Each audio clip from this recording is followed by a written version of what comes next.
और उनको तो लगता है कि भाई तेजस्वी को अगर कुछ हो जाता है तो पूरी राष्ट्रीय जनता दल उनकी मुट्ठी में होगी, जैसा चाहेंगे उसको नचाएंगे। लालू यादव का स्वास्थ्य उस प्रकार का है नहीं, तो इसलिए मैंने कहा कि अगर सबसे ज़्यादा कोई खुश है तो बिहार के मुख्यमंत्री नीतीश कुमार हैं। तो लालू यादव देखिए सुधरने वाले आदमी नहीं हैं। चारा घोटाला हुआ जब मुख्यमंत्री थे, और जब रेल मंत्री बने तो फिर उसी काम में लग गए। फिर ज़मीन के बदले नौकरी घोटाला। देखिए कभी ईडी ने नहीं कहा था कि 8,000 करोड़ का घोटाला है। ये लोग इस तरह की झूठ मनगढ़ंत बातें बोलते रहते हैं। जैसे गर्भवती पत्नी घर पर थी और तब रेड हुआ, बच्चे थे उनको टॉर्चर किया गया। किसको टॉर्चर किया गया बता दें? अगर टॉर्चर किया गया तो जाइए कोर्ट के अंदर और प्रे कीजिए वहाँ पर कि हमको टॉर्चर किया गया। नमस्कार, न्यूज़ फॉर देख रहे हैं आप। मैं हूँ आपके साथ धीरज सिंह।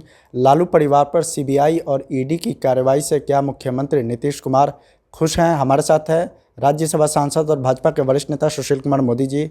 सर, लालू परिवार पर जो ईडी और सीबीआई की कार्रवाई हुई उस पर आप कह रहे हैं कि नीतीश कुमार खुश है, ऐसा क्यों कहा जा रहा है? वो दिखावे के लिए जो भी बयान दें, लेकिन भीतर से पूरी जनता दिली खुश है। उसका कारण ये है कि नीतीश कुमार को मालूम है कि इस मामले का हश्र क्या होने वाला है। आज न कल इन लोगों को जेल भी जाना पड़ सकता है, सज़ा तो होना निश्चित है।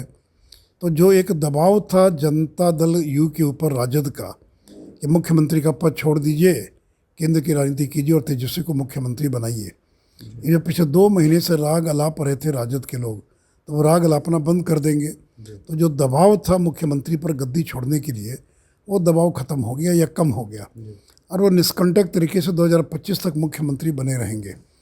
और उनको तो लगता है कि भाई तेजस्वी को अगर कुछ हो जाता है तो पूरी राष्ट्रीय जनता दल उनकी मुट्ठी में होगी, जैसा चाहेंगे उसको नचाएंगे। लालू यादव का स्वास्थ्य उस प्रकार का है नहीं, तो इसलिए मैंने कहा कि अगर सबसे ज़्यादा कोई खुश है तो बिहार के मुख्यमंत्री नीतीश कुमार हैं। आरजेडी और महागठबंधन की ओर से खासतौर पर कहा जा रहा है कि 9 अगस्त 2022 के बाद से ही महागठबंधन की सरकार जब से बनी है तब से ही भाजपा लगी हुई है कि किस तरीके से लालू परिवार पर छापेमारी कराकर इस सरकार को गिराई जाए। देखिए गलत बात है ये। इस मामले में सीबीआई ने जो पहली प्रारंभिक जांच शुरू की थी वो सितंबर 2021 में की थी, जिसमें बिहार में एनडीए की सरकार थी। और जो एफआईआर दर्ज हुई है वो मई 2022 को एफआईआर दर्ज हुई, यानी महागठबंधन की सरकार बनने के 4 महीना पहले। और देखिए लालू पर ये कोई नई बात है क्या? सीबीआई ईडी का रेड, इनकम टैक्स का छापा, जब कांग्रेस की सरकार थी तो भी छापा पड़ता था। जब देवगौड़ा प्रधानमंत्री थे, जिनको बनाने में बड़ी भूमिका थी लालू यादव की, उस समय भी इनको जेल जाना पड़ा था। तो इसलिए लालू परिवार के लिए भ्रष्टाचार कोई बड़ा मुद्दा नहीं है, और यही कारण है कि 3 मामलों में उनको सज़ा हो चुकी है और भी मामले चल रहे हैं। तो लालू यादव देखिए सुधरने वाले आदमी नहीं हैं। चारा घोटाला हुआ जब मुख्यमंत्री थे, और जब रेल मंत्री बने तो फिर उसी काम में लग गए। फिर ज़मीन के बदले नौकरी घोटाला। तो ये तो आदतन ये लोग जिसको कहते हैं कि सीरियल किलर हैं, सीरियल ऑफेंडर हैं, ये लगातार अपराध करने वाले, इनको कोई डर भय नहीं है। इनको लगता है कि मेरा वोटर तो इन सब बातों पर उसका कोई प्रभाव नहीं पड़ेगा, लेकिन आखिर में बिहार की गद्दी से उनको च्युत होना पड़ा कि नहीं होना पड़ा जाए। तो इसलिए ये कहना गलत होगा कि महागठबंधन बनने पर ही छापा पड़ता है। और आईआरसीटीसी घोटाला जिसमें नीतीश कुमार ने उनसे पूछताछ की थी, उस मामले में तो चार्जशीट फाइल हुई। उस मामले में इन दोनों को बेल लेना पड़ा, राबड़ी देवी और तेजस्वी यादव को, और उस केस का ट्रायल प्रारंभ होने जा रहा है। तो और क्या चाहिए? न्यायिक प्रक्रिया में समय लगता है, लेकिन कभी सीबीआई चुप नहीं बैठी है। कागजात जब उसके हाथ लग गए तब से वो कार्रवाई कर रही है। पिछले दिनों जो ईडी की कार्रवाई हुई लालू परिवार पर, ईडी की ओर से कहा गया कि लगभग 600 करोड़ का इसमें घोटाला है। तेजस्वी यादव कह रहे हैं कि 2017 में भी 8,000 करोड़ का घोटाला हुआ, उसके बाद भी कई संपत्तियों का हेरफेर का मामला आया, लेकिन सब दब गया। इस बार भी कुछ नहीं सामने आने वाला है। देखिए कभी ईडी ने नहीं कहा था कि 8,000 करोड़ का घोटाला है। ये लोग इस तरह की झूठ मनगढ़ंत बातें बोलते रहते हैं। जैसे गर्भवती पत्नी घर पर थी और तब रेड हुआ, बच्चे थे उनको टॉर्चर किया गया। किसको टॉर्चर किया गया बता दें? अगर टॉर्चर किया गया तो जाइए कोर्ट के अंदर और प्रे कीजिए वहाँ पर कि हमको टॉर्चर किया गया। तो ये सब झूठा प्रचार सहानुभूति पाने के लिए करते हैं।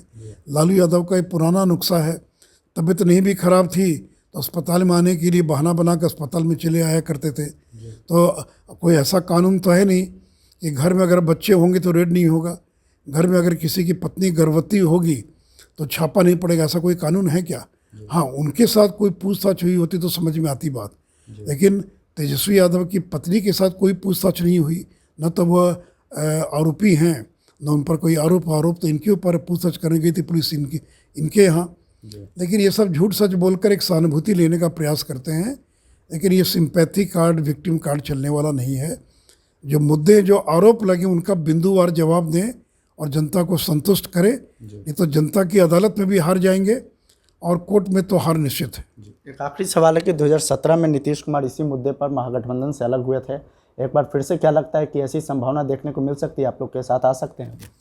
नहीं, देखिए, बीजेपी के साथ आने का तो प्रश्न ही पैदा नहीं होता है।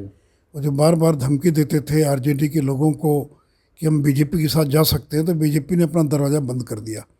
तब उनका तो जीना वहाँ, मरना वहाँ। अब तो उनको घुट घुट कर राजद के साथ ही उनको रहना पड़ेगा, दूसरा कोई उपाय नहीं है। बीजेपी का दरवाज़ा न खोलेगा। और अब तो देखिए उन्हें बचा क्या उनके पास। कल मीना सिंह आ गई पार्टी में, विशाल सिंह आ गए पार्टी में, उपेंद्र कुशवाहा उनका साथ छोड़ चुके हैं। तो धीरे धीरे एक एक करके उनके साथी उनको छोड़ते जा रहे हैं। उनके वोट ट्रांसफ़र की क्षमता भी खत्म हो गई है। तो अब तो हमारे लिए बोझ साबित होंगे वो। तो बोझ को कोई पार्टी क्यों अपने साथ शामिल करेगी।